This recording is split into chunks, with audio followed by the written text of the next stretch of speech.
देखिए, दिल्ली भले ही बाढ़ के हालातों से जूझ रही है, लेकिन आज राजधानी का सियासी पारा गर्म रहने वाला है। देश का सबसे बड़ा गठबंधन एनडीए आज शक्ति प्रदर्शन करने जा रहा है। अशोका होटल में शाम को 5 बजे से बैठक शुरू होगी और रात को 8 बजे से डिनर शुरू होगा। बैठक में 38 दलों के नेताओं के शामिल होने का दावा किया जा रहा है। बरसात का मौसम ही नहीं, सियासत का मौसम भी खूब गरज बरस रहा है।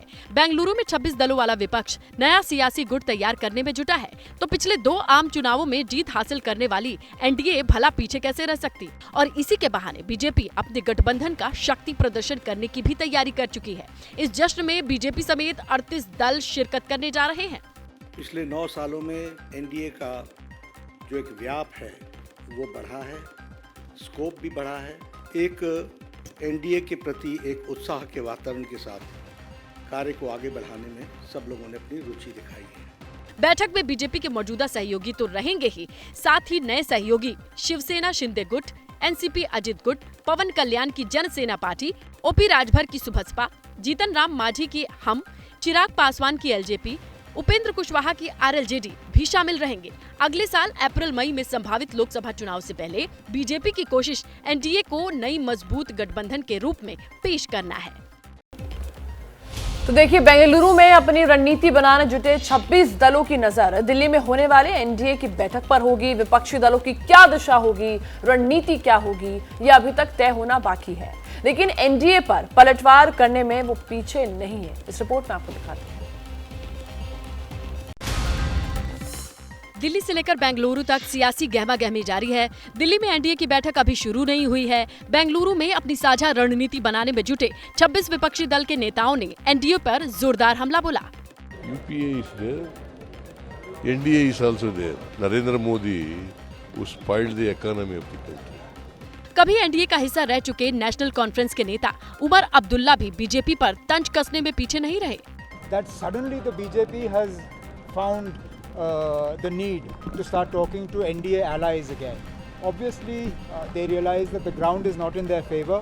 लोकसभा की 80 सीटों वाले सबसे बड़े राज्य यूपी में बीजेपी से अकेले लोहा ले रहे समाजवादी पार्टी अध्यक्ष अखिलेश यादव ने बीजेपी को हराने का दावा ठोक दिया है।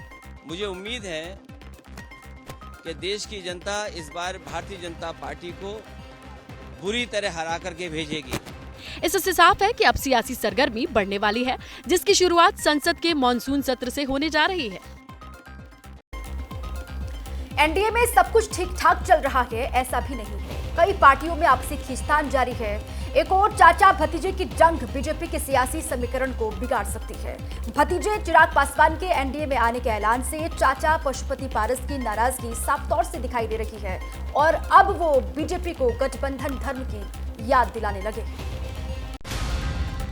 चिराग पासवान ने बड़े सधे कदम के साथ एनडीए में वापसी का ऐलान किया। चिराग ने ऐलान करने से पहले गृह मंत्री अमित शाह से मुलाकात की। हालांकि सीट शेयरिंग को लेकर क्या बात हुई, ये साफ नहीं हो सका। लेकिन एनडीए में चिराग की वापसी पशुपति पारस को रास नहीं आ रही। एनडीए की बैठक में हिस्सा लेने के लिए भतीजे को मिले न्योता से चाचा गुस्से में लाल हो गए। और हमारा गठबंधन भाजपा से है, न कि चिराग पासवान से। फिर चिराग पासवान कौन होता है दावे देने वाला? वो किस खेत की मूली है जी? बिहार के इन चाचा भतीजे की अदावत तब से चली आ रही जब रामविलास पासवान के निधन के बाद एलजेपी में फूट पड़ी और पशुपति पारस ने पार्टी पर कब्जा कर लिया। साथ ही चिराग अकेले पड़ गए। पारस को मोदी कैबिनेट में जगह भी मिल गई। लेकिन अब दोनों के बीच रार इस बात को लेकर है कि आगामी चुनाव में सीट शेयरिंग कैसे होगी। 2019 में हुए समझौते के हिसाब से चिराग राज्यसभा की 1 सीट और लोकसभा की 5 सीटों की मांग दोहरा रहे हैं, तो पशुपति पारस भी इसी फॉर्मूले को लागू रखना चाहते हैं। जैसे ही घड़ी का काटा दोपहर 2:30 पे आए, बबीता जी का दिल सास बहू साजिश के लिए मचल जाए। और ये है इनकी बहू, पूरे दिन ऑफिस की टेंशन हो जाए गॉन जब ये करें अपना फेवरेट शो फ्री टाइम पे ऑन। इनकी तरह आप भी देखिए अपना फेवरेट शो अपने टाइम पर और डाउनलोड कीजिए एबीपी लाइव ऐप अपने स्मार्ट टीवी पर।